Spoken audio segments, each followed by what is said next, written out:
Bonsoir à chacun et chacune. Très heureux de vous accueillir. Donc moi, évidemment, je ne suis pas la conférencière, vous l'aurez vu, je suis le père Jean-Baptiste de la paroisse. Mais je suis heureux de vous introduire et de présenter Béatrice. Alors, Béatrice, une petite anti-sèche, qui est une maman paroissienne de Clamart, qui a 2 enfants. Mais à part ça, ce que vous ne savez peut-être pas, c'est qu'elle est donc non seulement elle enseigne l'histoire en lycée, dans l'enseignement supérieur, et également elle s'est passionnée pour la théologie, donc elle a fait une licence canonique de théologie, un master de philosophie, et elle enseigne cette théologie au Collège des Bernardins, que ce soit là-bas ou sous forme de MOOC, vous savez, ces cours en ligne. Et ce thème de la grâce a passionné Béatrice, et donc elle a souhaité non seulement l'enseigner, mais surtout le vulgariser. C'est l'objectif de l'ouvrage qu'elle vient de publier là en septembre, qui s'appelle « Vivre de la grâce », qui est aussi le thème de notre conférence. Voilà. Alors, vous savez, Saint Jean nous dit que la loi est venue par Moïse et que la grâce et la vérité ne sont venues par Jésus-Christ. Et qu'en lui, on a reçu grâce sur grâce. Donc c'est quand même intéressant de savoir ce qu'est la grâce, en fait, à quoi ça sert, et puis comment on en vit, comment on la reçoit. Je pense que c'est l'objectif, l'objet de la conférence ce soir. Donc merci beaucoup Béatrice de nous présenter votre ouvrage et de nous donner envie, parce que même après, si on veut, il y a un cours, il y a un MOOC aussi sur ce thème de la grâce, si on veut approfondir. Et sinon, vous êtes venus aussi avec 2 ouvrages, au fond, que vous pourrez dédicacer à la fin. Voilà. Merci beaucoup. Alors on va peut-être se confier, on peut introduire en invoquant l'Esprit Saint. D'ailleurs, il reste une place juste devant. Et on avait dit c'est la place de l'Esprit Saint. Donc, à la gauche, mon père. N'ayez pas peur parce que sinon il n'y a plus de chaise. Voilà, bravo. L'Esprit Saint qui est un principe féminin, donc... Et voilà, exactement. Et voilà l'Esprit Saint. Amen. Esprit de sainteté, viens esprit de lumière, viens esprit de feu, viens nous embrasser, viens esprit de verre, sois la lumière, fais jaillir les cieux ta splendeur de gloire. Viens, esprit de sainteté, viens, esprit de lumière, viens, esprit de feu, viens nous embraser. Très Sainte Vierge Marie, toi qui es la comblée de grâce, nous nous confions aussi à ta prière. Je vous salue Marie, Pleine de grâce, le Seigneur est avec vous. Vous êtes bénie entre toutes les femmes, et Jésus, le fruit de vos entrailles, est béni. Sainte Marie, Mère de Dieu, priez pour nous pauvres pécheurs, maintenant et à l'heure de notre mort. Amen. Donc je précise aussi que la conférence sera... il y aura une captation vidéo qu'on pourra retrouver sur le site de la paroisse, sans doute. Enfin, à voir. On l'espère. On espère. Si je ne dis pas de bêtises. Et si le vidéaste n'est pas trop mauvais. Plus que la caméra m'impressionne. Merci à tous d'être venus, nombreux. Je suis heureuse de pouvoir partager ce qui a été un travail de longue haleine, parce que ce sont des thèmes que j'ai travaillés lors de mes études de théologie, qui sont terminées déjà depuis pas mal d'années. Et je vais vous dire un petit peu quelle a été la genèse de ce livre, parce que c'est intéressant aussi de se demander pourquoi on a écrit. Ma présentation se partage en 2 temps. La première, c'est plutôt un peu anecdotique, j'ai envie de dire, mais quand même qui dit ce qui m'a mue intérieurement pour écrire ce livre. Et puis, dans la deuxième partie, je rentrerai vraiment sur le contenu du livre, quelques grands aspects. Je me suis dit, si je dois résumer mon livre, c'est plus qu'1 heure, le temps de le lire, ça prend plus qu'1 heure. Mais si je devais en parler, c'est la première fois que je fais ce petit travail, qu'est-ce que je choisirais comme axe ? Et donc c'est ça que je développerai avec vous, ce qui peut être aussi une porte d'entrée pour le livre aussi, se dire en fait où est-ce qu'on va quand on ouvre un livre comme ça. Alors la première question, c'est de se dire pourquoi réfléchir à ce qu'est la grâce. Et c'est comme ça que je commence mon livre, c'est qu'en fait c'est un mot que l'on a tout le temps, dans les prières, dans la liturgie, et aussi dans le discours un peu convenu des cathos. J'ai envie de dire, on parle beaucoup de la grâce, voilà. Et puis finalement, quand on demande qu'est-ce que c'est que la grâce, alors là, tout le monde sèche. Parce qu'en fait, on ne sait pas très bien comment en parler. On peut témoigner de la grâce, on peut dire, voilà, j'ai reçu une grâce, ça m'a permis de vivre telle chose. Mais dire concrètement ce qu'est la grâce, je crois que j'ai toujours vu les personnes sécher. Et donc, je me dis, mais ça vaut la peine quand même de dire un terme qui est si fondamental dans notre foi chrétienne, qui revient si souvent dans la liturgie, ça vaut la peine quand même de se demander quel contenu on met. On dit qu'on vit de la grâce, oui, mais alors on vit de quoi concrètement? Et alors je me suis amusée à simplement, hier je me suis mise à essayer de me concentrer sur ce que j'allais vous dire ce soir. Et dans la prière, dans la lecture de la messe d'hier, il y avait le mot grâce. Je dis, alors je vous le redis, c'était la première lecture, enfin il n'y en a qu'une de toute façon. Lorsque Dieu, notre Sauveur, a manifesté sa bonté et son amour pour les hommes, il nous a sauvés. Par le bain du baptême, il nous a fait renaître et nous a renouvelés dans l'Esprit Saint. Cet esprit, Dieu l'a répandu sur nous en abondance par Jésus-Christ notre Sauveur, afin que, rendus justes par sa grâce, nous devenions en espérance héritiers de la vie éternelle. Rendus justes par sa grâce. C'était la lecture de la messe d'hier, tirée de Saint Paul. Et puis, dans les laudes de ce matin, donne, Seigneur, à ceux qui te prient, l'abondance de ta grâce. Qu'avec ton aide, ils suivent tes commandements pour y trouver dès maintenant leur bonheur, pour en recevoir dans l'éternité ta joie. Alors là, on peut y aller. Je pense que si on prend n'importe quel office, n'importe quelle oraison de la messe, on trouvera le mot grâce qui revient tout le temps.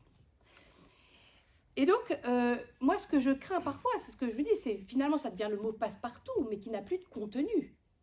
Et donc, c'est un peu embêtant quand même. Parce qu'on veut témoigner de la grâce que l'on reçoit, mais on ne sait pas dire ce qu'est la grâce.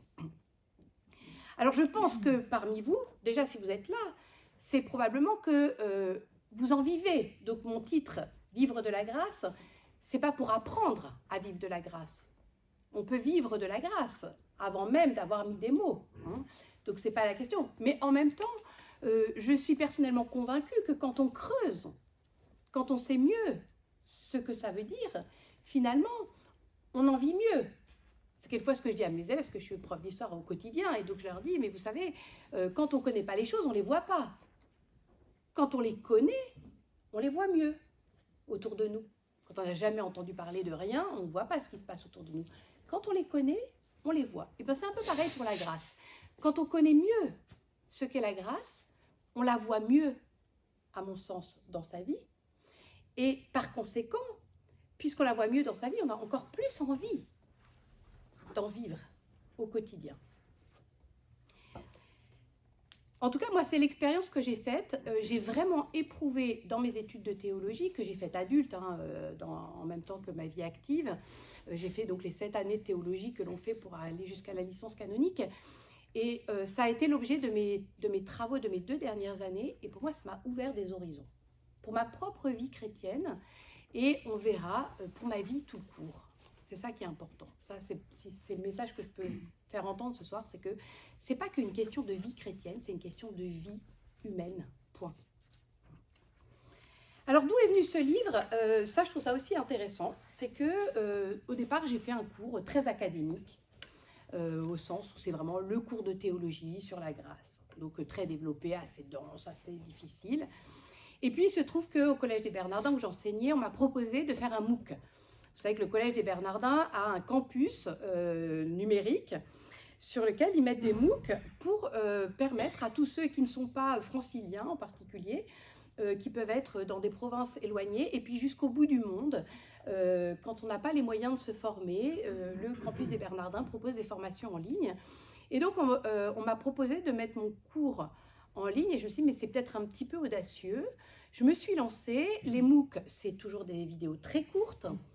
Et donc, ça m'a obligée à me dire, mais en fait, un cours de 24 heures, comment je le réduis? En quelques vidéos, il y avait quoi, 18 vidéos de 6 minutes, donc très court. Et donc, ça m'a obligée à faire un travail de concentration où on se dit, mais en fait, de quoi on a besoin aujourd'hui si on veut mieux vivre de la grâce? C'est-à-dire qu'il ne s'agit pas de redonner tout un traité de théologie, parce que ça, vous les avez dans n'importe quelle bibliothèque. Vous avez des livres sur la grâce comme ça. Vous les ouvrez, ils sont écrits en minuscules, police 6. Il faut s'accrocher, vous en avez pour des heures de lecture. Et je me suis dit, mais en fait, le problème, c'est qu'il n'y a pas d'entre-deux. Donc, comment faire en sorte que moi, ce qui m'a fait vraiment vibrer en faisant ces études de théologie, comment faire en sorte que ça ne reste pas un privilège réservé à ceux qui auront le loisir de faire 7 ans de théologie, et ce n'est pas donné à tout le monde, vous le savez.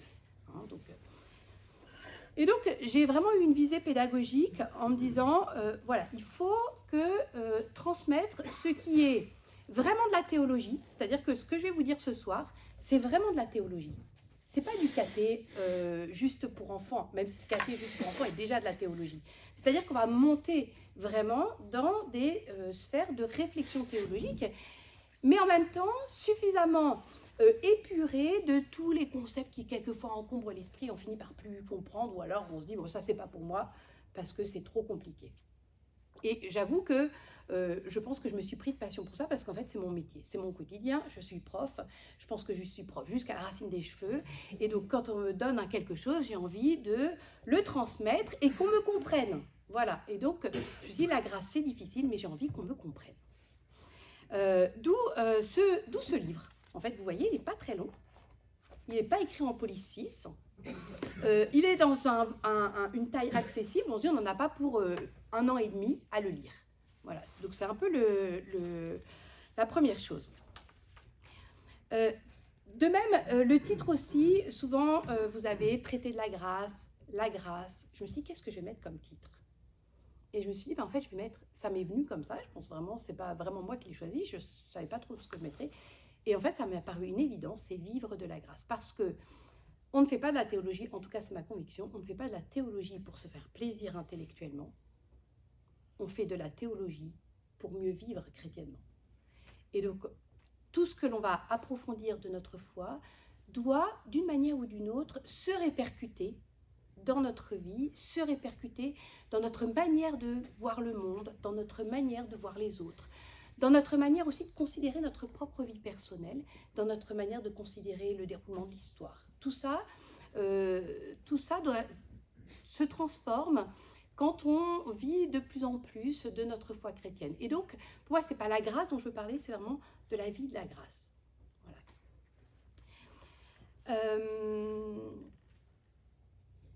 Alors, maintenant, j'entre dans le vif du sujet, c'est-à-dire, que dire sur la grâce et pourquoi ? Le point principal, peut-être que j'ai envie de dire, c'est que la manière dont on comprend la grâce a un impact sur la nature et la qualité de la relation que l'on a avec Dieu. C'est-à-dire que plus on ajuste notre compréhension de la grâce, plus, à mon sens, en tout cas moi c'est l'expérience que j'ai faite, plus on ajuste. Moi j'ai vu que en travaillant sur la grâce, j'ai ajusté certaines choses dans ma compréhension de Dieu. Parce que Dieu, on peut le voir comme le Tout-Puissant, comme le Transcendant. À ce moment-là, Dieu paraît un peu lointain, il peut faire un peu peur. On peut aussi le voir comme celui qui nous est très intime, qui est en nous. D'ailleurs, le titre de mon MOOC, ce n'était pas du tout vivre de la grâce, ce n'était pas non plus de la grâce, c'était Dieu intime. C'est-à-dire, ça veut dire, en fait, Dieu, la grâce touche à l'intimité que Dieu vit avec nous et que nous vivons avec Dieu. Donc on touche vraiment au point de contact, à la relation que nous entretenons avec Dieu. Et donc la manière dont nous comprenons ce point de contact détermine aussi la manière dont nous allons engager la relation que nous avons avec Dieu. voyez bien que si nous pensons que Dieu est tout-puissant, que Dieu est lointain, on va avoir une perception de Dieu comme un peu éloignée, peut-être avoir un petit peu peur de Dieu. Et puis inversement, si Dieu c'est que le Dieu intime, mon petit Jésus, on peut aussi se cantonner dans une foi qui est très affective, qui est dans la dévotion. C'est pas mal la dévotion, mais en fait, on ne peut pas vivre que de dévotion. Il y a un moment où tout notre être, avec même son intelligence, doit comprendre en fait ce qu'il vit avec Dieu. Et donc, en gros, parler de la grâce, c'est donc parler de ce point de contact le plus intime entre Dieu et moi. Et ça renvoie, ça va être un point que je vais pas mal développer, ça renvoie aussi forcément à la conception que nous avons de ce qu'est la personne humaine. C'est-à-dire qu'en faisant de la théologie, il y a un moment où on va aussi découvrir plus de choses sur ce qu'est l'être humain, puisque c'est Dieu qui a créé l'homme. Forcément, si on comprend mieux qui est Dieu, ce qu'il a voulu, on comprend mieux qui nous sommes. Et donc ça, c'est important aussi pour notre propre vie. Alors, quelles sont les 3 grandes thématiques que je vais aborder? La première, c'est la question de qu'est-ce que c'est que l'homme? Qu'est-ce que la compréhension de la grâce nous permet de comprendre de ce qu'est l'être humain? Ça, c'est la première chose. C'est d'ailleurs, si vous regardez, c'est non, pardon, c'est pas ici. Et la deuxième thématique, c'est celle qui est en lien. Alors, je ne sais plus si j'ai changé mon ordre, attendez. Oui, la deuxième thématique, c'est le rapport que l'on voit dans la citation que j'ai sauvée, rendu juste par sa grâce. C'est le rapport indissociable entre le péché et la grâce. C'est-à-dire qu'en fait, quand on parle de la grâce, on parle souvent en fait, de la grâce comme source de salut par rapport au péché. Donc ça, c'est une deuxième thématique. Mais notez que je le mets en deuxième, pas en premier. Et ça, j'y tiens beaucoup.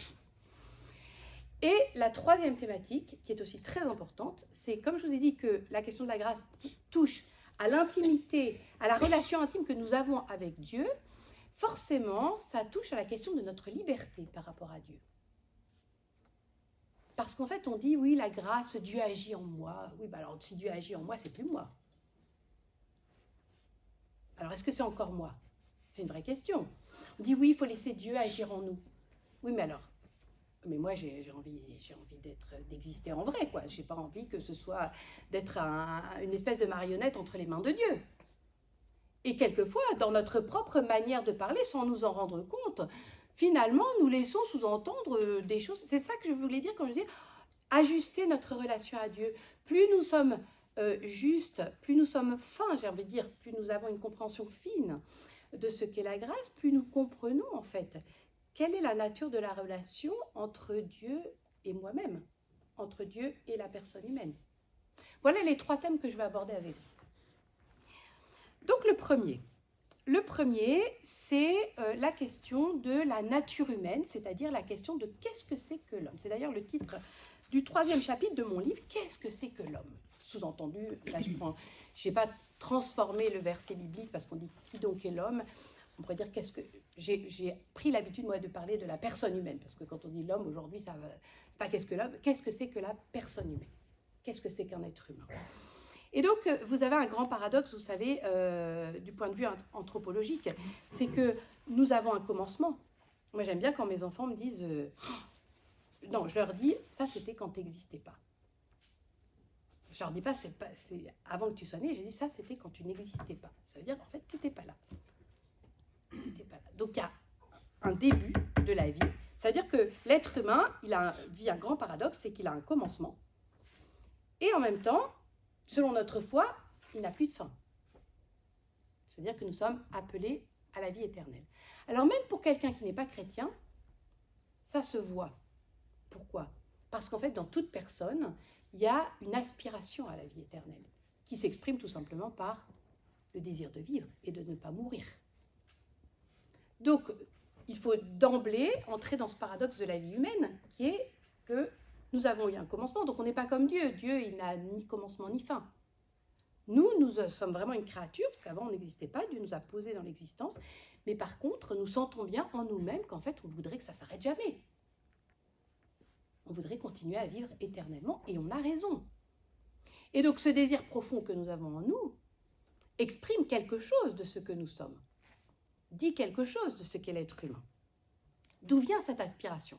Et donc, la question qui se pose, c'est est-ce qu'on a raison de vouloir être en quelque sorte divinisé. C'est-à-dire que quand on traite de la grâce en théologie, on aborde tout de suite la question de la divinisation. Parce que dans l'Antiquité, on disait que les êtres humains pouvaient devenir des dieux. Dans les religions païennes, ça pouvait arriver. En fait, dans la foi chrétienne, est-ce qu'on peut le dire? Eh bien oui. Eh bien oui. Nous sommes appelés à être divinisés. Ça veut dire que, et ça c'est l'œuvre de la grâce, ça c'est l'œuvre de la grâce. Ça veut dire qu'il y a quelque chose dans la personne humaine qui est très grand et qui se dit justement dans la grâce. Ça veut dire qu'en fait, Dieu, quand il nous crée, met en nous la possibilité, je veux dire la possibilité de quelque chose qui en fait est plus grand que nous. On voit bien qu'en fait on va mourir. Et en même temps on ne veut pas mourir. Et selon notre foi, nous savons que nous sommes appelés à la vie éternelle. Et donc il y a dans la personne humaine quelque chose de paradoxal et d'étonnant. C'est qu'il y a comme une ouverture de la personne humaine qui aspire à quelque chose qu'elle ne peut pas se donner elle-même. Quelque chose qu'elle ne peut pas se donner elle-même. Ça veut donc dire que quand nous sommes créés dans l'existence, posés dans l'existence par Dieu, nous avons comme une attente de quelque chose que nous ne pouvons pas nous donner nous-mêmes. Et donc ça, cette attente, ce creux que nous avons en nous-mêmes, c'est la place de la grâce, en fait. Ce qui veut dire que si on le résume de façon tout simple, ça veut dire que nous sommes faits pour la grâce. Nous sommes faits pour la grâce. Alors qu'est-ce que c'est que la grâce? La grâce, c'est cette vie de Dieu qui va nous rejoindre au plus intime de nous-mêmes, dès notre existence. C'est ça qu'on dit quand on dit créer à l'image de Dieu. Créer à l'image de Dieu, ça veut dire que quand Dieu nous crée, il met déjà une trace de lui-même. Il y a de très belles expressions de sceau, etc. Il y a une trace en nous, mais cette trace, elle attend quelque chose de Dieu. Et donc ça veut dire que toute notre vie, humainement, et il n'y a pas besoin d'être chrétien pour ça, hein, on est bien d'accord. C'est ce que j'appelle la dimension spirituelle de la personne humaine. C'est pas besoin. Vous pouvez trouver ça chez des gens qui ne confessent pas la foi chrétienne. Hein, et c'est très beau à admirer. Hein. Donc cette attente de quelque chose de plus grand, c'est-à-dire d'une ouverture spirituelle qui est en fait l'attente de la grâce. Voilà. Ça veut dire que pour être, c'est ça qui est très étonnant, c'est que pour être pleinement humain, puisque Dieu nous a créés comme ça, donc c'est dans l'ADN, j'ai envie de dire, de l'être humain, pour être pleinement humain, il faut une place pour Dieu en nous. Ce qui veut dire que, en fait, il y a quelque chose de très étonnant, effectivement, dans la personne humaine. Et qui explique, j'ai envie de dire, qui explique nos désirs profonds. On voit bien, si on analyse notre manière d'appréhender la vie, en fait, on a des aspirations incroyables. Et bien, d'où elles viennent? Elles viennent de ce que Dieu a mis ça en nous. Mais il l'a mis pour nous combler. C'est-à-dire, il ne l'a pas mis pour qu'on soit frustré. Il l'a mis pour le combler. Ce qui veut dire que nous avons une forme, non pas de dépendance, hein, mais de compagnonnage avec Dieu qui est inscrit dans notre nature humaine, dans notre être profond. En fait, nous avons besoin de Dieu dans notre vie, au plus intime de nous-mêmes, pour être des personnes humaines accomplies, pour être des personnes humaines heureuses. Voilà. C'est ça qui va en fait combler le manque que nous sentons. Et que quelquefois, on voit bien nos contemporains essaient de combler ce manque de mille manières. Hein. Mais comme chrétiens, nous savons qu'en fait, ce manque que nous ressentons, en fait, c'est Dieu qui peut le combler. Et moi, je trouve ça intéressant. J'avais jamais eu encore jusqu'à hier, en préparant ce petit topo, je me suis dit que finalement, tout ce que l'on voit, vous avez aujourd'hui, vous avez des rayons entiers dans les librairies sur le développement personnel. Hein. En fait, le développement personnel dit cette aspiration de nos sociétés qui se sont éloignées de Dieu. En fait, elles cherchent ailleurs, on cherche ailleurs qu'en Dieu le moyen d'accomplir notre vie. Mais en fait, comme chrétiens, nous savons qu'en fait, c'est ça la grâce. C'est qu'en fait, nous avons en Dieu la possibilité d'accomplir notre vie. C'est comme ça que Dieu nous a créés, c'est comme ça que Dieu nous veut. Et donc, il est naturel que nous ayons en fait besoin de Dieu pour développer. Et je vais vous lire justement. Alors, j'aime bien dire que dans mon livre, ce qu'il y a de mieux, je vous le dis tout de suite, ce qu'il y a de mieux, c'est ce qui n'est pas de moi. En fait, j'ai profité du livre pour mettre de très belles citations, c'est-à-dire des textes que j'ai lus au cours de mes travaux de recherche, etc. Et je me suis dit, il y a quand même des textes que vous n'aurez peut-être pas l'occasion de lire, parce qu'on n'a pas forcément l'occasion de s'enfiler des volumes entiers de la bibliothèque augustinienne, ou des volumes entiers du cardinal de Lubac, voilà. Et donc, c'est vrai que moi, je l'ai fait à l'occasion de mes études, et j'ai comme ça des citations que je trouve magnifiques, et donc j'en ai profité. Je me suis dit, comme ça fait un petit florilège de belles phrases. Et donc, je vous lis simplement cette petite citation de saint Augustin dans le De Trinitate, à la page 49. « L'âme de l'homme n'est pas de même nature que Dieu, c'est vrai. Pourtant, l'image de cette nature supérieure à toute autre nature doit être cherchée et trouvée en nous, en ce que notre nature a de meilleur. Ce qui fait qu'elle est image de Dieu, c'est qu'elle est capacité de Dieu. » C'est une expression bien connue de saint Augustin, on dit « Dei capax est », c'est-à-dire l'homme est capable de Dieu. C'est ça que dit en fait la grâce. Donc, ce qui fait qu'elle est image, c'est qu'elle est capacité de Dieu, qu'elle peut participer à Dieu. Un si grand bien n'est possible que parce qu'elle est image de Dieu. Voilà, l'âme humaine est capable de Dieu, elle peut participer à Dieu. C'est ça qu'on entend lorsque, en théologie chrétienne, on parle de divinisation. C'est-à-dire qu'après, il faudrait développer beaucoup plus, et je le fais plus dans le livre. Qu'est-ce que c'est que la divinisation dans la foi chrétienne, par différence à la divinisation telle qu'elle a pu être pensée dans les philosophies païennes. Voilà, et donc, pour simplement vous le dire, ce que je viens de dire, en fait, en théologie, on parle de surnaturel. C'est-à-dire, c'est la vie surnaturelle. Souvent, en langage courant, on pense que le surnaturel, c'est les miracles, c'est un petit côté magique, c'est pas du tout ça. La vie surnaturelle, c'est cette capacité de Dieu que nous avons en nous et qu'il faut développer en nous. Et j'aime bien aussi toujours, ça doit être mon côté prof et aussi un peu maman, voir aussi les questions éducatives qu'il y a derrière. C'est-à-dire qu'en fait, quand on voit des enfants, quand on éduque des enfants, il faut s'attacher à regarder aussi en eux cette capacité de Dieu, cette ouverture qu'ils ont vers la vie surnaturelle, ces désirs qu'ils ont, qui disent plus qu'eux-mêmes.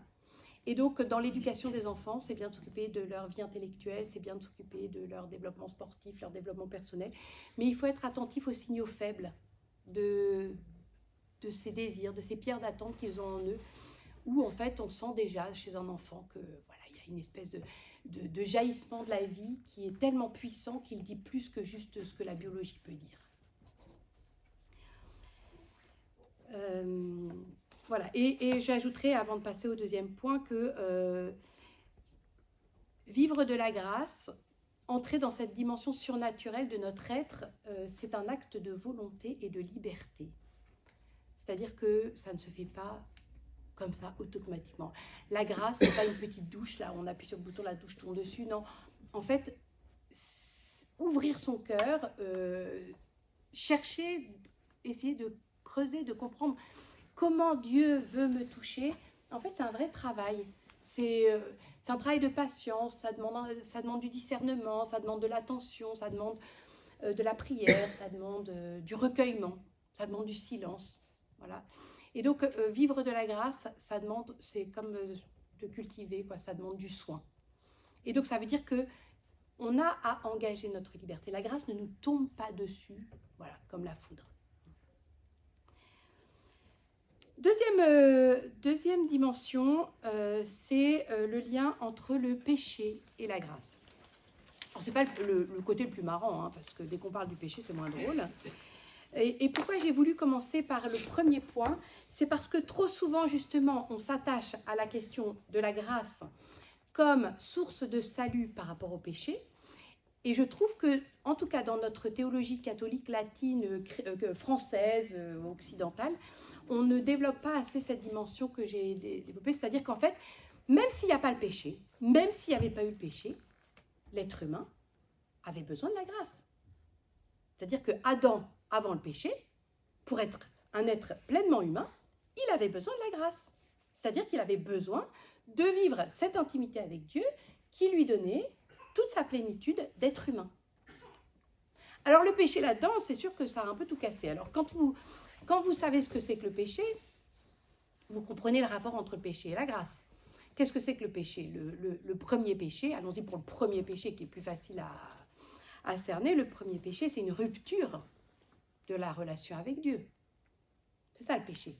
Le péché, c'est une rupture de la relation de confiance et d'amour que Dieu a voulu vivre avec les êtres humains quand il les a créés. Adam et Ève, qui sont l'humanité, ont voulu se détourner de Dieu, ont voulu revendiquer une autonomie par rapport à Dieu, et donc en fait ils ont brisé, ils ont, pas complètement, parce que Dieu ne nous abandonne pas, mais en tout cas ils ont dégradé, ils ont détérioré la relation avec Dieu.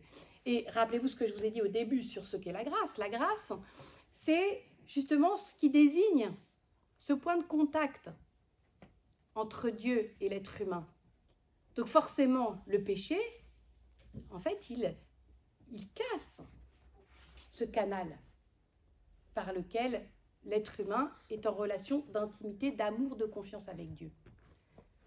Donc la grâce de Dieu va aussi avoir comme travail, entre guillemets, comme mission, de restaurer cette relation.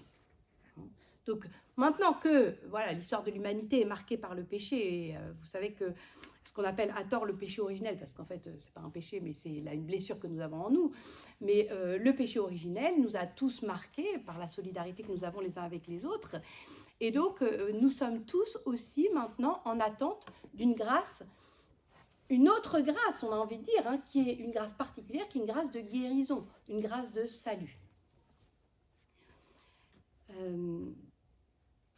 Donc la grâce désigne non pas que le fait que nous soyons des êtres destinés à la vie surnaturelle, mais ça désigne aussi cette guérison que Dieu nous donne en nous sauvant.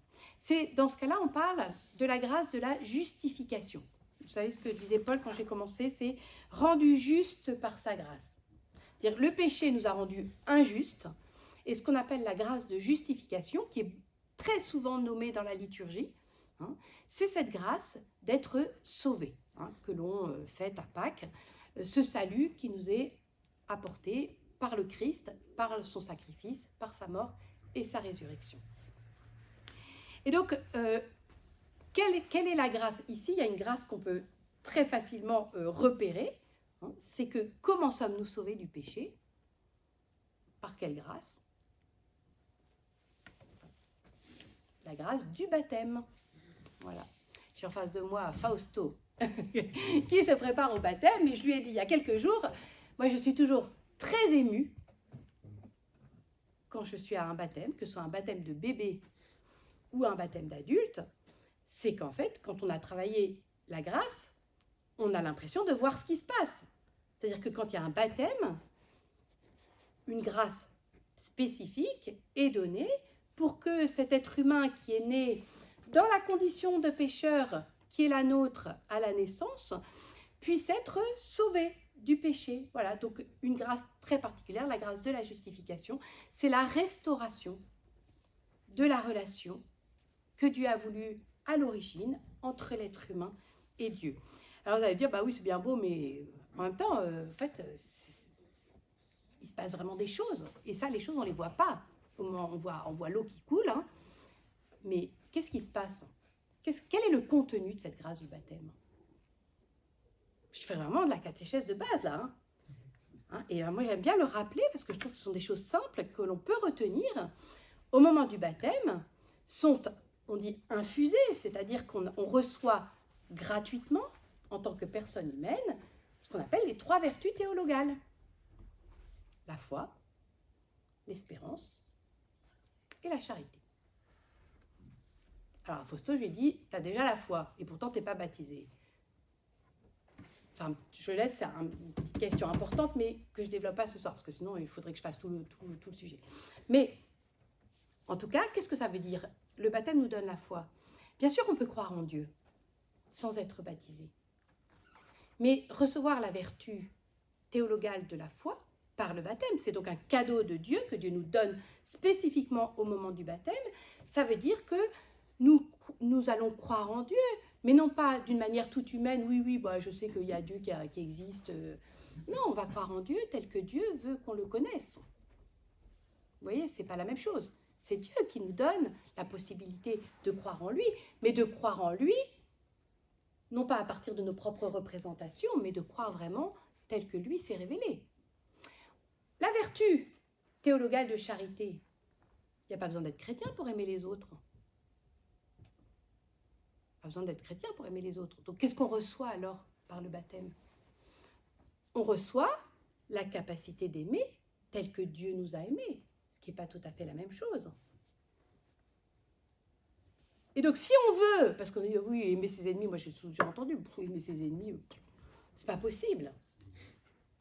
Ben non, humainement c'est pas possible, mais on ne demande pas d'aimer ses ennemis humainement. On demande d'aimer ses ennemis en vertu de cette foi, de cette charité qui nous a été donnée par le baptême. C'est-à-dire que si vos voisins vous emmerdent, ben comment vous allez faire? Vous allez réagir comme tout le monde. Ils sont désagréables, donc je suis désagréable avec eux. Ben non, en fait, on ne va pas vous demander de les inviter, prendre un petit café tous les jours, hein, c'est pas ça. Mais concrètement, ça veut dire que je vais demander au Seigneur, je sais que tu m'as donné la foi, la charité et l'espérance, ben je te demande de m'aider à les aimer un peu plus qu'humainement, en vertu de cette grâce que j'ai reçue dans mon baptême. Donc il faut l'activer, vous voyez. Si on a compris qu'on l'avait reçu, on peut l'activer. Si on n'a pas compris qu'on l'avait reçu, on ne peut pas l'activer. Et donc, vivre chrétiennement, c'est ça. C'est en fait, j'ai reçu des cadeaux, et ben je m'en sers. Je ne les laisse pas croupir au fond de moi-même. Et donc, mes voisins, je vais essayer d'être gentil avec eux, alors que je ne les aime pas trop. Je leur dirai bonjour gentiment au lieu de leur faire la gueule. Vous voyez, c'est des petites choses comme ça, toutes simples. Mais n'empêche que ce sera au nom de la grâce qui agit en moi. Et pareil pour l'espérance. L'espérance, c'est quoi? C'est pas espérer que ça ira mieux demain, ça, tout le monde le fait, tout le monde espère que ça ira mieux demain. Mais c'est pas ça l'espérance chrétienne. L'espérance chrétienne, c'est croire que nous sommes destinés à la vie éternelle. Et donc, si nous croyons que nous sommes destinés à la vie éternelle, vivre chrétiennement, c'est activer cette vertu d'espérance, cette vertu théologale qui m'est donnée gratuitement et qui fait que j'ai un nouveau rapport à la vie. Je ne vis pas comme ceux qui n'ont pas d'espérance, dirait saint Paul.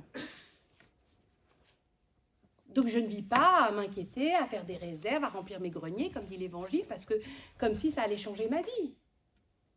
Et je ne dis pas, ma bonne dame, tout va mal tout le temps. Ben non, non, si nous sommes chrétiens, nous savons que le Christ est vainqueur du monde et que ça ne va pas bien, mais ça n'allait pas tellement mieux il y a 50 ans et ça n'allait peut-être pas si bien au temps de l'Empire romain quand on martyrisait les chrétiens. Donc c'est l'avantage d'être prof d'histoire, c'est qu'on relativise certains mots de notre temps. Hein. Donc vous voyez, et donc vivre de la grâce, c'est comprendre que par le baptême, on a reçu vraiment des dons, des cadeaux de Dieu gratuits, et que c'est ça qui nous aide à vivre chrétiennement. Et quand on en prend mieux conscience, eh ben, dans sa prière, on peut dire, Seigneur, je sais que tu me les as donnés, aide-moi à m'en servir, aide-moi à en vivre. Autre chose, toujours sur cette grâce du salut, c'est prendre la mesure aussi pour les parents. Quand on demande le baptême pour ses enfants, qu'est-ce qu'on leur donne comme cadeau? Pourquoi on baptise des enfants petits? Et bien parce qu'on pense que le baptême leur donne plus que s'ils n'étaient pas baptisés. Baptiser un petit enfant, bébé, ça a du sens. Parce qu'en fait, il va recevoir la vertu de foi, d'espérance et de charité, telle que je vous en ai parlé. Et donc, ça va l'aider dans sa vie chrétienne, dès le début. Il n'est pas obligé d'attendre qu'ils aient 8 ans pour leur donner, en fait, tout ce que Dieu veut nous donner pour nous aider à vivre chrétiennement. Et comme ça, on peut le dire aux enfants, oui, allez, t'as ce qu'il faut pour vivre chrétiennement. Hein. Après, ils auront les autres sacrements d'initiation. Hein. Et donc, toujours sur le rapport entre la grâce et la justification, vous avez aussi une autre dimension de la grâce du salut, que je ne développerai pas, hein, parce que là, je me suis concentrée sur le baptême, pour vous montrer en fait que la grâce a un impact ontologique, c'est-à-dire qu'en fait, ça transforme notre être. Le baptême change notre être. Nous ne sommes plus pareils avant et après le baptême. C'est le sens du vêtement blanc. Hein. On est différents. Deuxième chose que je voulais dire, oui, c'est que on continue de faire des péchés, vous le savez tous comme moi, hein. On a beau avoir été baptisés, nous ne sommes pas des saints. Et donc, à part le Père Thomas, qui nous lancé, voilà. Voilà. Et donc, la grâce, cette grâce du salut, elle continue d'opérer toute notre vie, si nous le voulons, parce que vous savez que Dieu ne nous laisse jamais sans sa grâce, et que quand on a péché, on a un peu dégradé de nouveau la relation que nous avons avec Dieu, et nous avons toujours la possibilité de restaurer cette relation si nous venons demander pardon. C'est le sens du sacrement de la réconciliation, et je pourrais dire globalement de tous les sacrements qui sont toujours des lieux de réception de la grâce. Voilà, je ne développe pas plus. Hein. Une chose que je trouve aussi très importante, c'est qu'il y a un rapport très étroit, je trouve, entre la conscience que nous avons du péché et la conscience de la grâce. C'est-à-dire que moins nous avons conscience de la gravité du péché, moins nous aurons conscience de l'importance et de la beauté de la grâce. Et plus nous avons conscience de la gravité du péché, plus nous mesurons, en fait, la puissance et la merveille de la grâce. Je vous lis une petite citation aussi.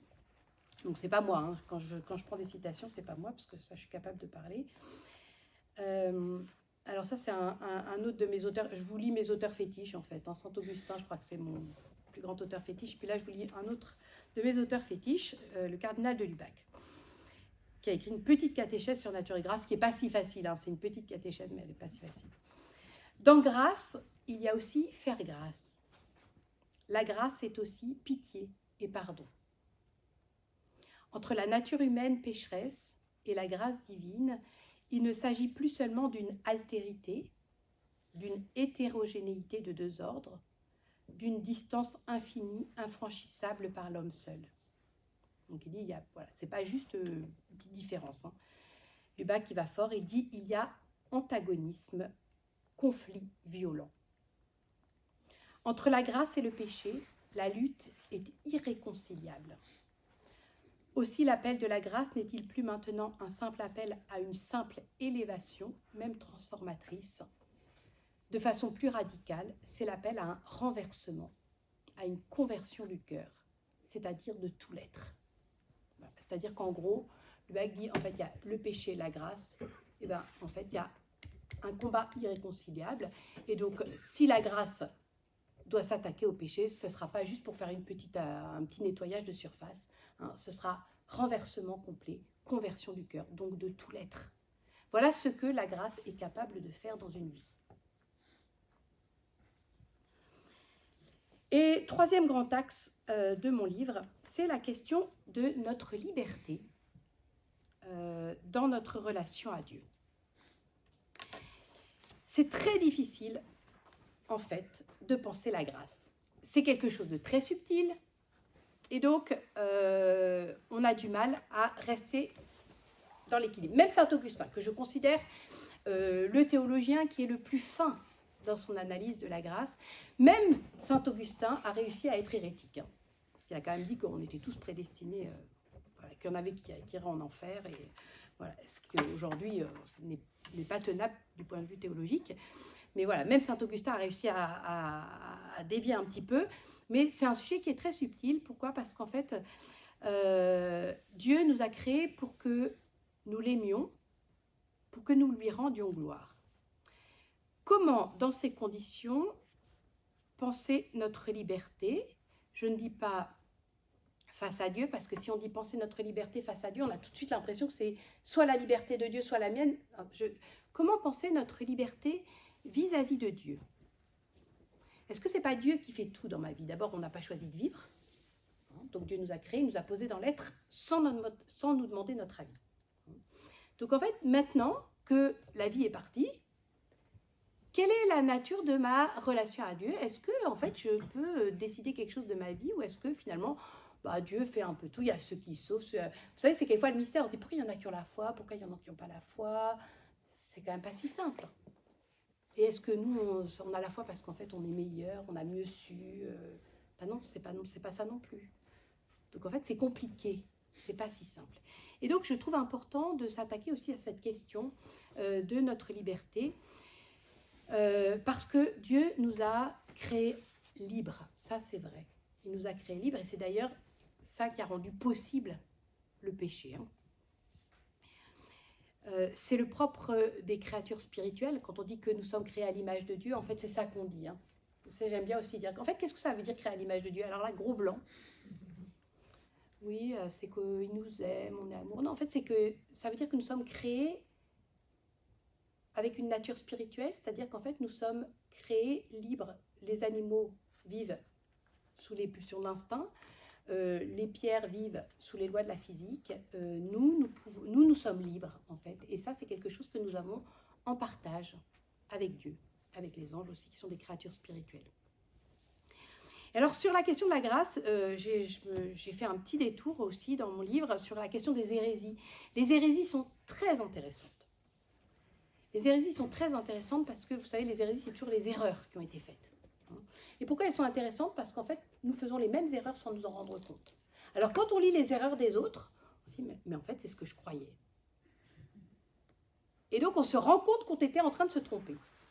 Et sur la question de la grâce, vous avez deux grands courants, deux grandes erreurs. Vous avez soit, d'un côté, ceux qui disent, oui, bon, la grâce, c'est bien, mais enfin, quand même... il faut quand même que moi j'ai ma carte à jouer, quoi. Donc il faut quand même que je puisse dire que c'est moi qui mène ma vie, vous voyez. Et donc là vous aurez Pélage et tous ceux qui vont suivre Pélage, hein. Et puis de l'autre côté vous avez ceux qui disent c'est Dieu qui fait tout, il faut laisser Dieu faire. Alors ceux-là on a envie de dire bah, alors t'es qui toi? T'as encore un peu de personnalité, t'as encore un peu de liberté, un peu de volonté, t'as encore quelqu'un? Alors c'est drôle parce que quelquefois, si vous analysez, alors c'est pas du tout théologique ce que je vous dis, c'est une appréciation tout à fait personnelle, parce que je dis ça aussi à mes élèves quelquefois dans leurs appréciations politiques des situations. C'est souvent lié à notre caractère. Vous avez les caractères qui sont plus volontaires, et donc qui vont insister plus sur, qui sont plus attachés à leur autonomie, à leur liberté, et à leur choix de vie. Et puis vous avez les tempéraments plus tranquilles, plus bonhommes, plus cool, et ceux-là, ça les gêne moins de dire que Dieu fait tout, et voilà. Donc, mais que ce soit les uns ou les autres, de toute manière, on est dans l'erreur. C'est pas Dieu qui fait tout, parce qu'à ce moment-là, je suis plus moi. Et c'est pas moi qui fais tout, parce qu'à ce moment-là, à quoi servi, comme dit saint Paul, à quoi a servi la mort et la résurrection de Jésus? En fait, la grâce que nous recevons tout le temps, dont nous vivons tout le temps comme chrétiens, quand nous allons à la messe, qu'est-ce que nous célébrons? La mort et la résurrection de Jésus. Quand nous allons nous confesser, c'est en vertu de la mort et de la résurrection de Jésus. Quand il y a un baptême, c'est la plongée dans la mort pour ressusciter avec le Christ. Donc, si ce n'est pas la grâce qui fait, il n'y a plus besoin de Jésus. Hein. On peut se débrouiller tout seul. C'est ce qu'essaie de faire notre monde d'ailleurs, de se débrouiller tout seul. Hein.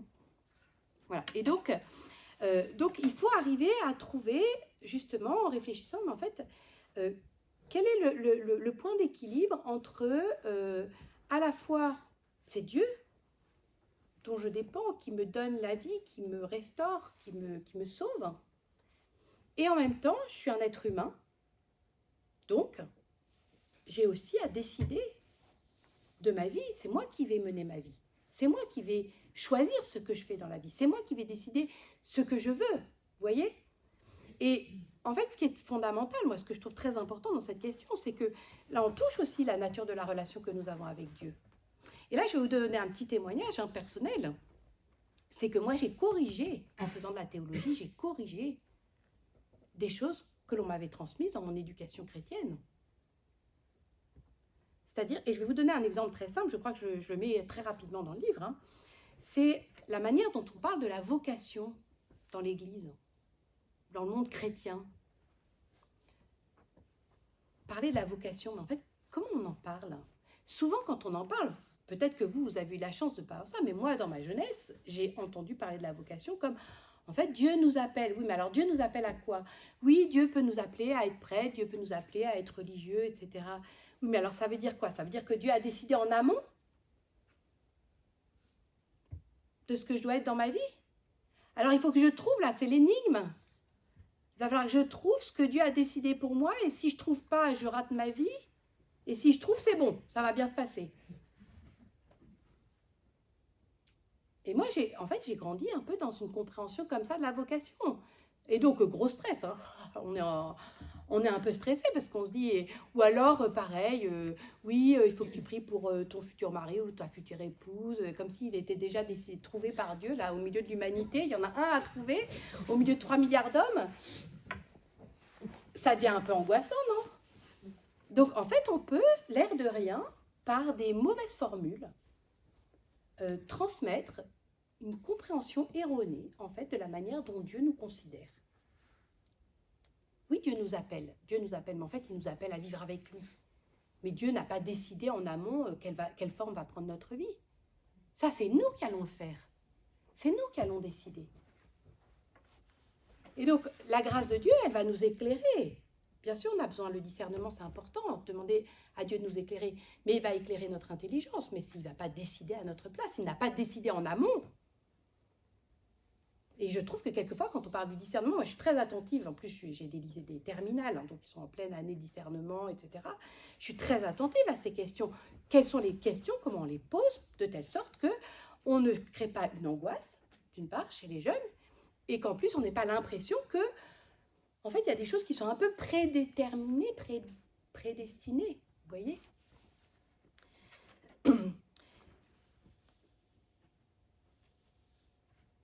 Je regarde juste comment j'avais...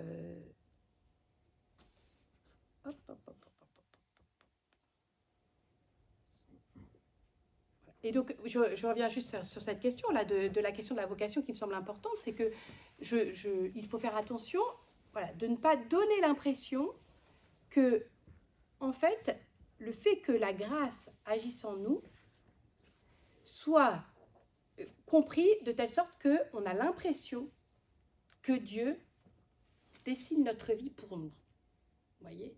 Et donc, c'est ça qui est compliqué à comprendre.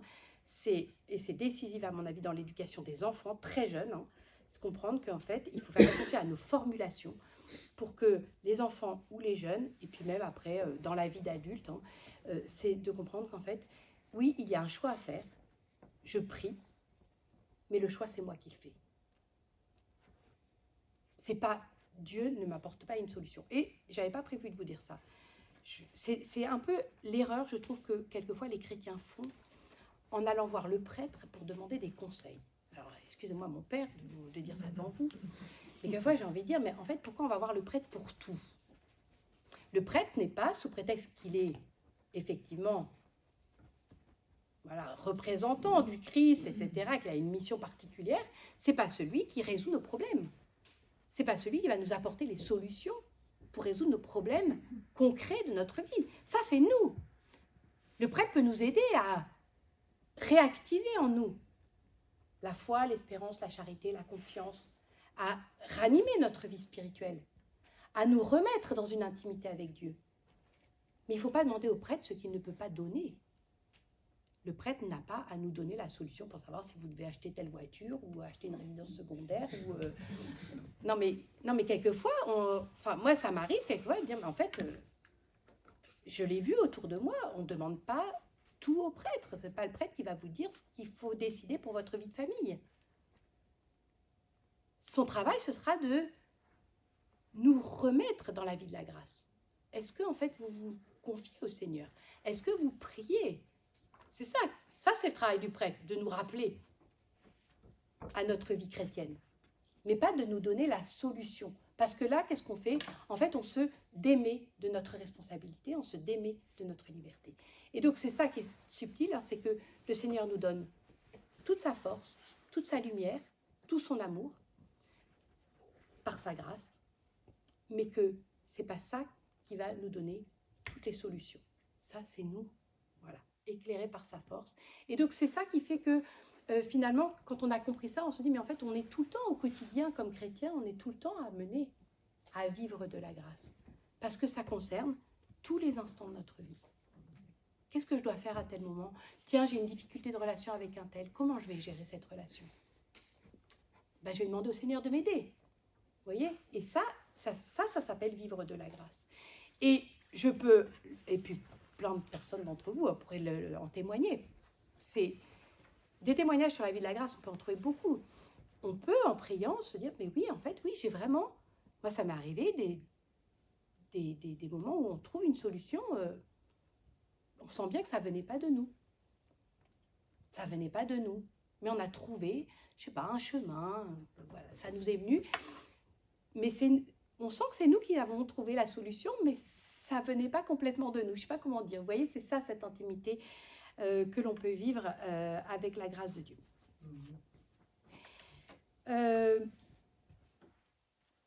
Dernier point aussi, pourquoi Dieu, et c'est après j'aurai fini, pourquoi Dieu est-il si attentif au respect de notre liberté alors qu'il agit en nous par sa grâce? Ben, c'est toute la question de la relation avec Dieu. C'est que Dieu nous a créés par amour et il nous a créés pour qu'on l'aime. Est-ce qu'on aime quand on n'est plus libre? Ben non. On n'aime plus quand on n'est plus libre. Donc c'est pour ça que c'est très beau de passer du temps pour essayer de considérer cette délicatesse avec laquelle Dieu nous accompagne dans la vie et en même temps cette délicatesse avec laquelle il respecte toujours notre liberté si nous voulons bien nous en servir. Voilà. Et donc je termine avec deux petites citations et après je crois que j'aurai fini. Oui, c'est ça. Attendez, page 90.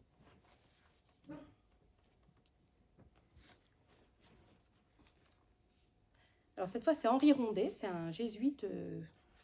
Ce sont des livres qui sont plus publiés, mais qui sont très beaux. L'homme a été créé libre et du même coup, une inconnue s'est glissée dans l'histoire individuelle ou collective. On ne sait pas ce qu'on va faire, on ne sait pas ce que vont faire les êtres humains.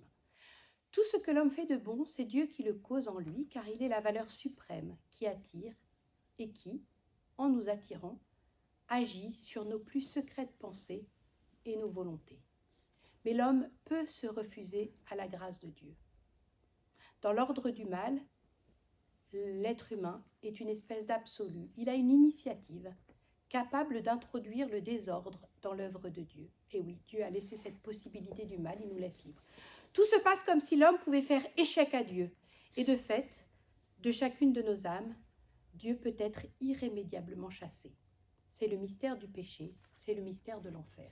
Vous voyez, c'est ce paradoxe que souligne Henri Rondet en disant, bah ouais, en fait, Dieu nous prend très au sérieux et donc on peut rejeter sa grâce. Mais je ne vais pas terminer par ça.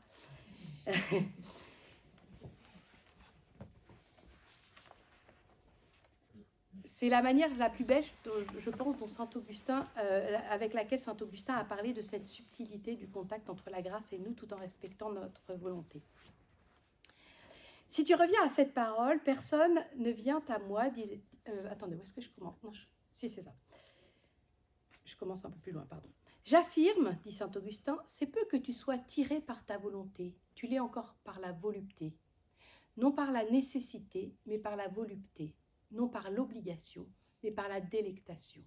Ce sont des mots un peu anciens qu'utilise saint Augustin pour dire, en fait, quand on est attiré par Dieu, on pourrait dire, bah oui, mais on n'est plus libre.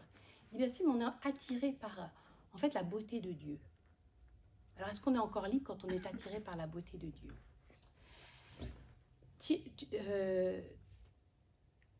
Et tiré vers le Christ, l'homme qui trouve ses délices dans la vérité, qui trouve ses délices dans la béatitude, qui trouve ses délices dans la justice, qui trouve ses délices dans la vie éternelle, car tout cela, c'est le Christ.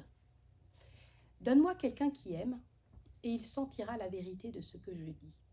Vous voyez, il dit en fait, pour comprendre comment Dieu nous attire tout en nous respectant, en fait, il n'y a que ceux qui aiment vraiment qui comprennent ce que ça veut dire.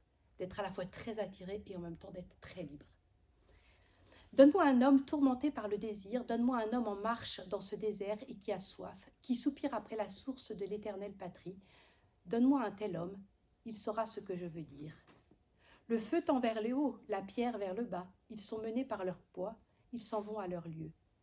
Mon poids, dit saint Augustin, c'est mon amour. C'est lui qui m'emporte ou qu'il m'emporte. Le don de toi, Seigneur, nous enflamme et nous emporte en haut. Là nous placera la volonté bonne, de sorte que nous ne voulions plus autre chose que d'y demeurer éternellement. Je vous remercie.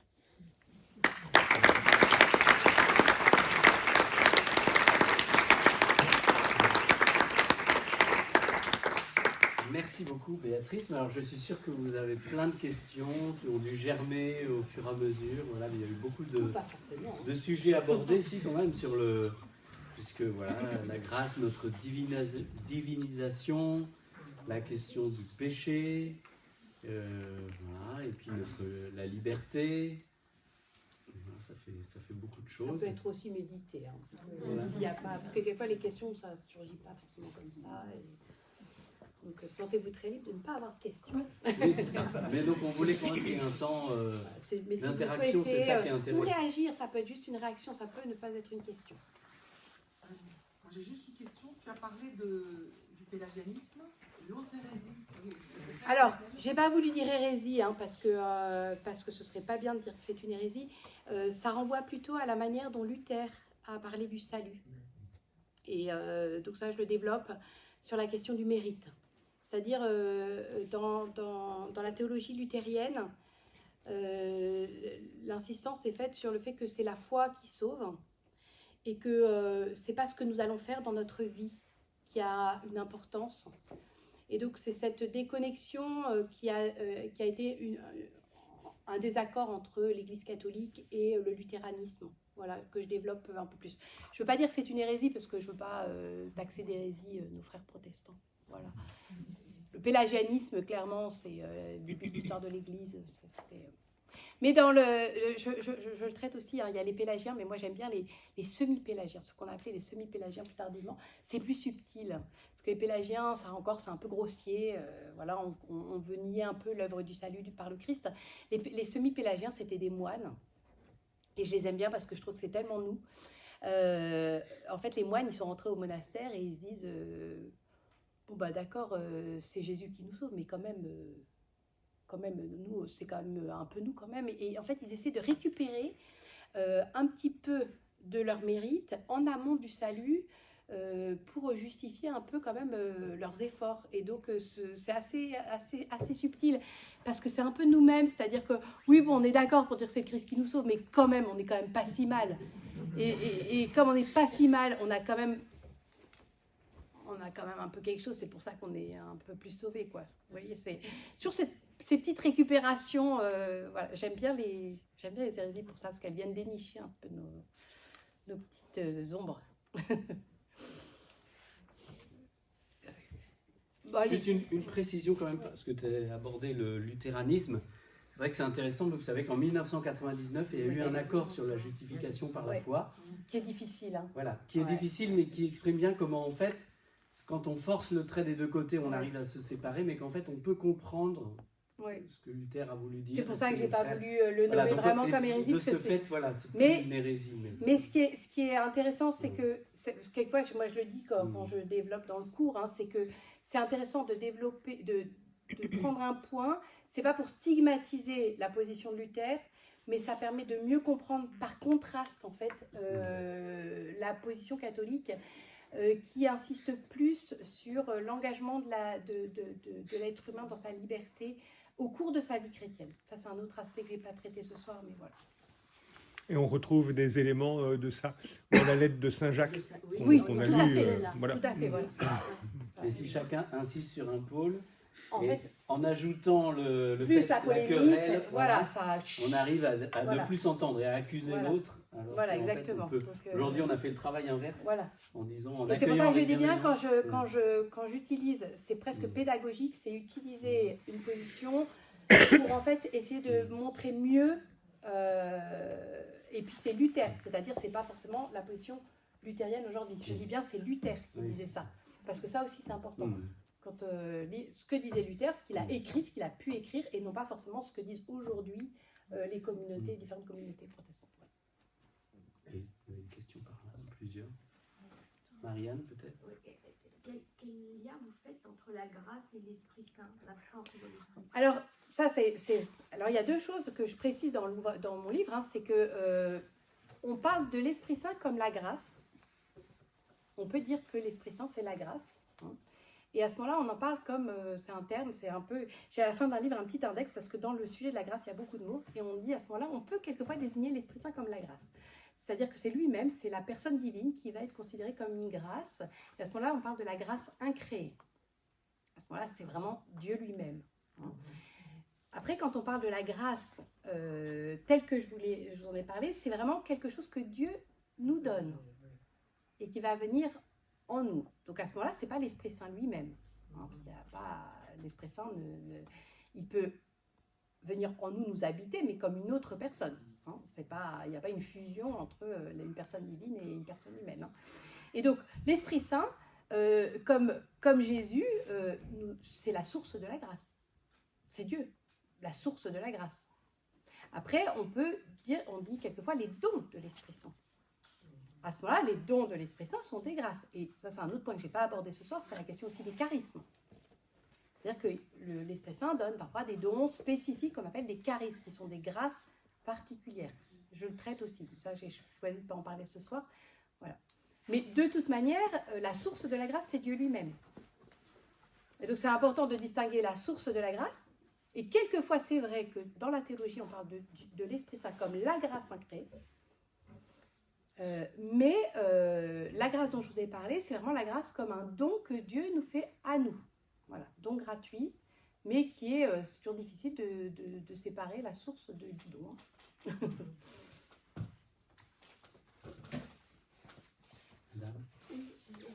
C'est marrant parce que ma remarque en fait ressemble à ce que la dame disait.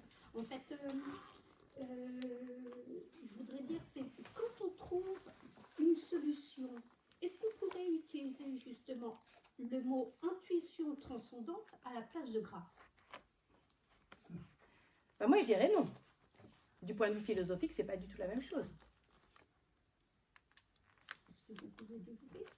Ben, parce qu'en fait, la grâce, on reconnaît que c'est vraiment un don qui nous vient de Dieu, l'intuition transcendante. Alors, je ne sais pas si vous faites référence à Kant, mais pas forcément. Je ne sais pas si vous faites une référence philosophique particulière ou c'est juste en langage habituel. En langage habituel. Alors pour moi, de ce que je comprends, si on prend un langage courant vulgaire, l'intuition transcendante, alors vous voulez dire une intuition qui viendrait d'en haut, c'est ça? Dans ce sens-là, oui, peut-être, on pourrait dire, à condition que ce soit vraiment qu'elle vienne de Dieu. parce qu'on peut avoir des intuitions qui ne viennent pas de Dieu et on ne sait pas d'où elles viennent. Voilà, qui ne viennent pas forcément de nous, mais qui ne viennent pas de Dieu. Donc moi, pour la grâce, elle vient forcément de Dieu.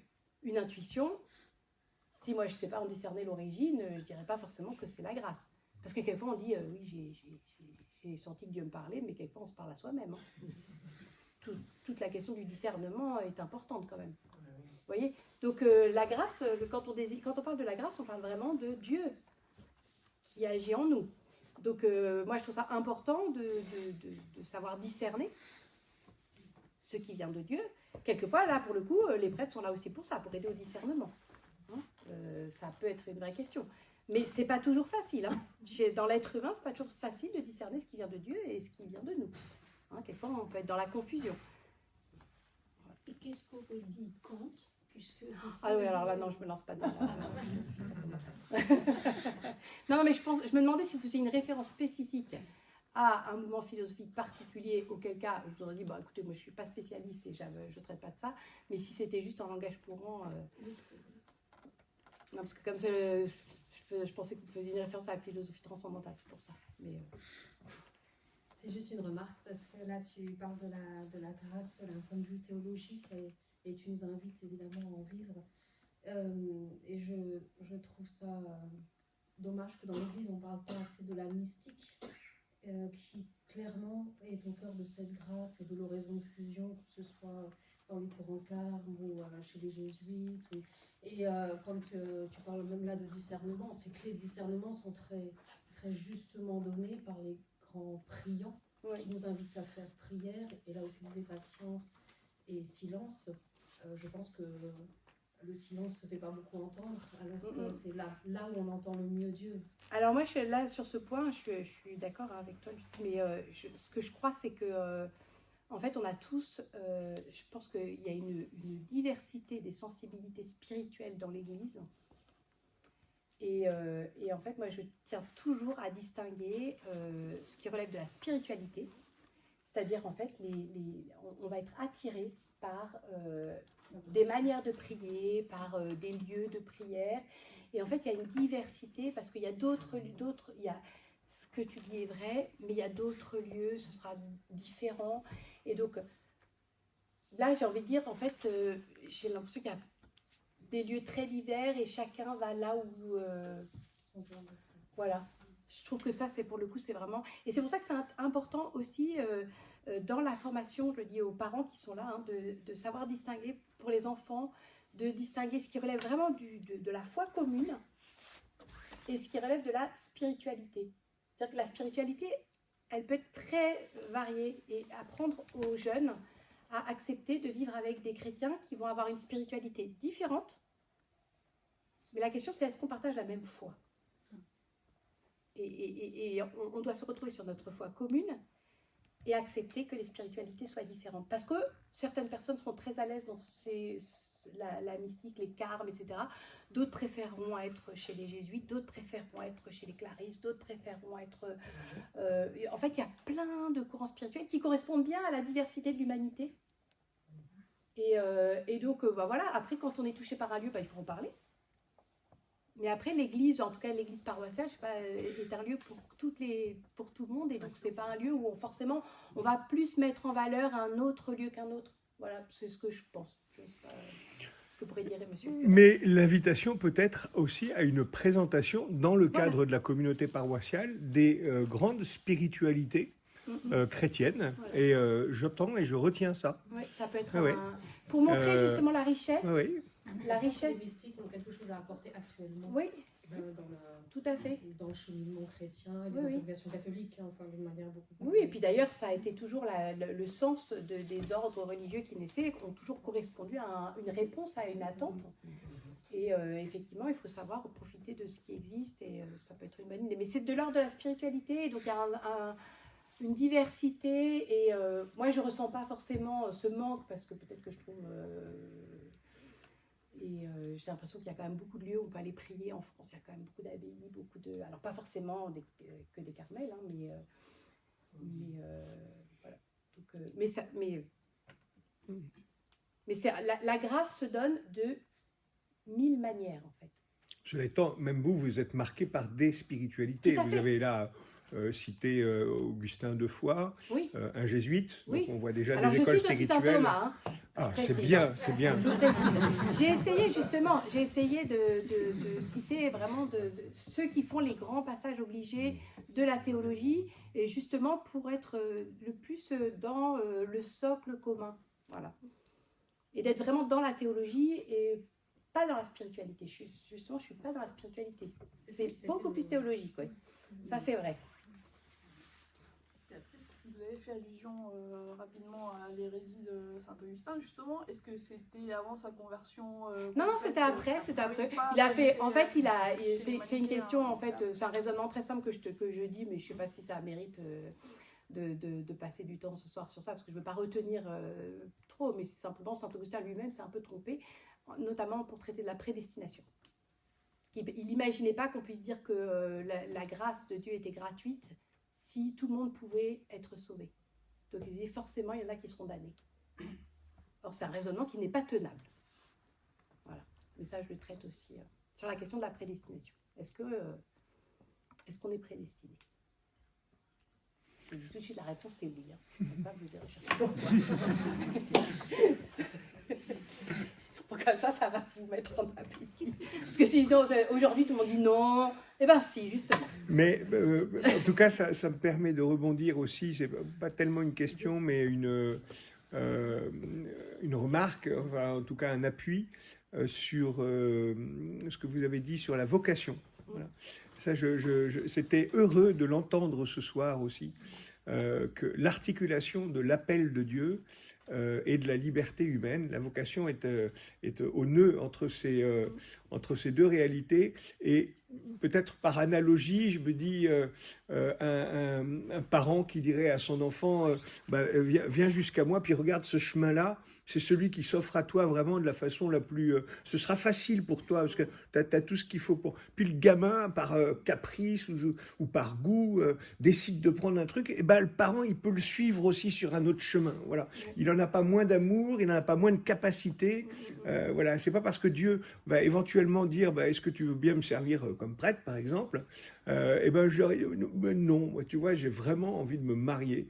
Bon, ok, je t'aiderai aussi dans ta vie conjugale. Voilà, quel que soit le choix qui sera fait, Dieu nous accompagnera. Voilà, c'est ça, j'en ai la conviction. Et ça, c'est vraiment, et moi je trouve que c'est très important aussi de le dire à des jeunes en disant, en fait, n'ayez pas d'angoisse par rapport à des erreurs dans les choix de vie.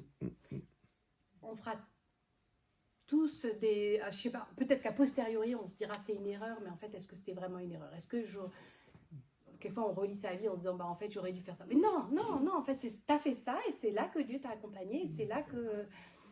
Il n'y a pas à reconstruire sa vie en se disant, si j'avais fait ça, j'aurais dû faire ça, etc. En fait, non, t'as fait ça. Ça a été ça, ta vie, ça a été ça, ton choix de vie. Et quoi qu'il arrive, de toute manière, à tout moment de ton existence, le Seigneur est là, avec toi, sera là, le Seigneur est là avec toi. Et en fait, je trouve que c'est très important pour... moi, c'est un de mes chevaux de bataille, d'une certaine manière, c'est l'éducation à la liberté. C'est comment on éduque des chrétiens à être vraiment libres. C'est important parce que, quelquefois, l'éducation chrétienne n'aide pas forcément à être vraiment libre. Je dirais même, Béatrice, qu'on était très marqués par cette idée selon laquelle il fallait se conformer à une volonté de Dieu qui préexistait notre liberté. Exactement. Et que ce consentement pouvait être sacrificiel. Oui, justement. C'est pour ça que c'est un axe, c'est un point. Moi, derrière ce livre, il y a toute cette question-là, c'est comment on éduque nos enfants chrétiennement. Oui, avec même cette idée que, par hypothèse, mon désir et la volonté de Dieu pouvaient être en conflit. Oui, alors que c'est pas possible. En tout cas, été marqué par cette idée. Voilà, et en fait, ça, c'est vraiment quelque chose qui, à mon avis, a abîmé d'une certaine manière, quelquefois des vies, et en tout cas, a abîmé aussi, plus grave, le regard que l'on a sur Dieu. Ce que tu dis est quand même assez disruptif. On regarde ce qu'on nous a beaucoup dit. Oui, mais c'est pour ça que j'ai écrit ce livre. Ah ouais, okay. Voilà. Parce que je pense que, c'est ce que je vous ai dit au début, c'est que la manière dont on comprend ce qu'est la grâce a un impact sur la manière dont on comprend la relation que Dieu a avec les êtres humains. Et derrière, c'est ça. C'est cette question de notre rapport à Dieu en tant que chrétien. Qu'est-ce que Et si on n'en est pas vraiment imprégné, malgré nous, on a des mots maladroits, on a des paroles maladroites. Moi, ça m'arrive quelquefois de reprendre mes enfants après des paroles de catéchistes. Je caricature, mais à quoi bon discerner alors? Si, le discernement, il est tout simple. Le discernement, c'est chercher ce qui est bien. Donc, ce qui est bien, mais ce qui ne relève pas forcément de la volonté de Dieu. En fait, Dieu est le bien. Il est le bien. Donc si je cherche le bien, en fait, moi, je ne comprends pas. Je vous dis, pour moi, ça a été un cheminement personnel par mes études de théologie, de corriger cette conception de croire qu'il y a une volonté de Dieu qu'il faut découvrir. Non, je cherche le bien, et sur ce chemin du bien, en fait, je vais aller vers Dieu. Et il y a plusieurs chemins. Je trouve que il y a plusieurs chemins du bien. Il n'y a pas un chemin tracé, et puis si tu ne l'as pas pris, tu as raté. Ta liberté consiste même à l'inventer. Oui, exactement. Moi, je crois à la créativité. Je crois à la créativité humaine pour aller vers Dieu, bien sûr, et que ça plaît plus à Dieu, à mon avis, d'avoir des êtres humains créatifs que d'avoir des petits robots qui suivent le chemin qu'il a tracé, à mon avis. Enfin, je sais pas, moi, c'est un peu pareil avec les enfants, je trouve. C'est ce sujet sur la grâce et la liberté, qui est assez inépuisable, et qui nécessite, je pense, ça vaut vraiment le coup d'approfondir, parce que c'est très, très subtil de voir comment, justement, la grâce de Dieu nous libère. Non pas, elle ne nous asservit pas, elle nous prédestine, elle ne nous pilote pas, Mais Au elle nous contraire, rend elle nous libre. libère. Elle nous donne, je le traite, la liberté des enfants de Dieu. Qu'est-ce qu'on Voilà. comprend? Ça, c'est La bien. liberté J'ai des enfants de Dieu. entendu que le saint, c'est celui qui faisait la volonté de Dieu, Mais oui, mais Ça, c'est vrai. malgré lui, en quelque sorte. Oui, mais- Cette vision un peu mais c'est mal dit. consentement écrasant. non, mais c'est mal dit. Oui, oui. Et C'est mal dit. On a un exemple avec la Vierge Marie qui est comblée de grâce, donc Mhm. qui est pleinement libre, mais qui répond quand même à l'appel de Dieu. Ouais, Mais ouais. c'est une proposition, elle peut être libre, elle peut... Enfin, bon, bref. Donc du coup, c'est vrai que c'est un sujet passionnant, Ah ouais, passionnant. ça vaut le coup de creuser, Ouais, ouais. de ne pas en rester à des... Voilà. Ah, juste, voilà. En fait, c'est pour ça que j'ai mis ce travail par écrit. Après, je l'ai sous forme de MOOC aussi, donc il est en ligne s'il y en a qui préfèrent le format vidéo rapide. Alors malheureusement, le MOOC n'est plus gratuit. Donc ça coûte moins cher de prendre le livre. Mais parce qu'il a été gratuit. Et voilà. Et puis, je vous le dis aussi, s'il y en a que ça intéresse aussi de continuer à creuser, on vient de mettre en ligne. J'ai un nouveau cours qui vient d'être mis en ligne sur le campus des Bernardins, qui est le deuxième volet complémentaire, c'est Jésus peut-il me sauver? Voilà, qui reprend des points de la grâce, parce que c'est très complémentaire et voilà, qui traite vraiment de façon plus développée que le MOOC sur la grâce, la question du salut. Spoiler, oui. Comment? Spoiler, oui. Alors, est-ce qu'il y a encore quelques questions? Et Il y avait une question juste derrière moi, je crois. Voilà. Christine, parce que Marianne... Une question stupide, mais alors du coup, quand on fait les vocations, là, tu me perturbes complètement. Je sais plus. Et ben moi, non, mais en fait, c'est juste on pourrait juste transformer la formulation. C'est-à-dire prier pour que l'œuvre de Dieu se réalise comme il le veut et qu'il ait ce dont il a besoin. On ne sait pas ce dont Dieu a besoin. Je me souviens d'un séminariste un jour qui avait transformé la parole de Dieu en disant, il disait, et malheureusement les ouvriers sont peu nombreux. Jésus dit, la moisson est abondante et les ouvriers sont peu nombreux. Et je dis, mais pourquoi il rajoute malheureusement? Jésus n'a pas dit malheureusement. Peut-être qu'il y aura toujours peu d'ouvriers. Mais il a quand même dit prier le maître Oui, de la moisson, voilà, envoyer mais- des ouvriers. Oui, mais les ouvriers de la moisson, c'est tout le monde, hein, c'est tous les baptisés. Mais Et prier pour les vocations, c'est pour qu'il y ait plein de chrétiens, Et alors, il faudrait dire prier pour les vocations sacerdotales. On peut prier. De même qu'on prie pour que les âmes du on peut prier pour tout le monde. Donc il n'y a pas de mal à prier. On peut prier pour qu'il y ait des familles chrétiennes. On peut prier pour qu'il y ait des baptisés. On peut prier. C'est pareil, c'est du même ordre. Et puis, je me permets d'ajouter, une vocation donc répond à un appel de Dieu à participer au bien de toute l'humanité, pas simplement à la réalisation de ma personne unique. Voilà. Et donc, prier pour les vocations, c'est aussi prier pour que l'œuvre de Dieu se fasse. Exactement. Voilà, C'est par ce que- chacun. Et donc c'est pas. Et nous, on a quelquefois une vision très étriquée justement de la prière pour les vocations. Oui, oui. Mais on peut se convertir aussi dans notre manière de prier. Hein. Mais si, moi, je veux juste un petit témoignage personnel. Le moment où cet appel de Dieu s'est manifesté dans ma vie, qui est très clair, précis, je sais quand il y a eu l'appel du Seigneur, parce que la prière, c'est un dialogue d'amour, mais jamais je me suis senti autant libre quand il y avait la question du Seigneur, est-ce que C'est tu ça veux être qui mon t'aide. prêtre? Et donc, j'étais devant, peut-être c'était le moment où je me sentais le plus libre. Le Seigneur, il y avait personne, une liberté, je pouvais dire non, jamais, plus tard, reviens dans 10 ans, on en reparlera, je sais pas, faut que je réfléchisse, mais tout de suite. Enfin, il y avait vraiment le... Mais c'est le point de Voilà. discernement justement. Exactement. On dit souvent que le point Donc, de cette signe de la discernement, grâce, c'est. elle nous libère au contraire. Voilà. C'est pas un truc qui nous. Ça, c'est une conception humaine de dire voilà, Dieu va nous poser un fardeau sur les épaules qu'on va trimballer toute notre vie, quoi. Et rappelez-vous, le début de mon topo, c'était de dire en fait, la grâce, c'est ce qui va accomplir pleinement notre humanité. C'est-à-dire qu'en gros, l'œuvre de la grâce, c'est de nous rendre super, quoi, heureux, épanouis. Il n'y a pas besoin d'aller chercher du développement personnel. Et dans une dimension, moi je trouve, qui est plus que ce que l'humanité est capable de faire. C'est-à-dire qu'on est plus humain qu'humain, j'ai envie de dire. On ne se rend pas compte à quel point que ça peut être beau un être humain. Voilà. Et ça, c'est l'œuvre de la grâce. Il y a Fausto qui voulait question demander. suivante. Non, c'est que, juste d'abord, pardon pour mon accent C'est pas grave. brésilien. Mais ce que vous disiez tout à l'heure, Béatrice, ça me fait penser à peut-être c'est la liberté chrétienne.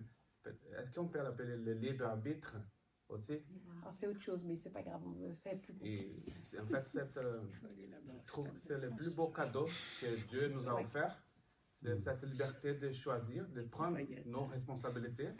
Et comme disait le Père Thomas, de participer à l'œuvre de Dieu, avec, en alignant nos actions, nos volontés, notre amour, pour servir à Dieu dans notre humanité, et aimer les uns les autres et pouvoir... Fausto va être baptisé à Noël et on se prépare ensemble au baptême. Donc pour moi, ça c'est l'œuvre de la grâce. Voilà, je vous le dis. Quand je vois Fausto, je me dis j'ai l'œuvre de la grâce devant moi. Donc ça me réjouit et je dis merci au Père Thomas de m'avoir demandé. Parce que on voit là, voilà, se mettre en route, dire j'ai envie d'être baptisé, j'ai envie de suivre le Christ, j'ai envie de vivre chrétiennement. Quand on est adulte, je me dis bah ça m'émerveille. Moi aussi. En faisant ce que Jésus nous a demandé, d'aimer les uns les autres et aimer à Dieu sur toutes les autres choses, on participe déjà dans l'œuvre de Dieu et on contribue avec notre part pour un monde meilleur, plus chrétien, plus... J'ai hâte d'être marié. Une petite dernière question, c'est et comment comprendre l'expression rendre grâce? Alors rendre grâce, c'est rendre... en fait, le mot grâce, il est, comme on dit faire grâce, rendre grâce, un mot, rendre grâce, c'est remercier, mais ça dit bien ce que ça veut dire. Hein, c'est dire merci pour la grâce reçue. Hein. Après, on ne rend pas, on remercie. Voilà. Après, il y a des très belles formules que je traite, hein, grâce pour grâce. Voilà, dans Saint Jean, dans le prologue de Saint Jean, il y a l'utilisation du mot grâce. Si vous méditez un peu, c'est très beau. On va peut-être s'arrêter quand même. Hein, parce que... Il est 10h, c'est le voilà, bon je veux pas... Et donc, de toute façon, si vous voulez prolonger, bien sûr, il y a les voilà, livres, moi je me mets là, parce que s'il y en a qui veulent prendre le livre, je peux le dédicacer s'il y en a qui ont envie. Et puis, je vous remercie d'être venu. Merci à vous.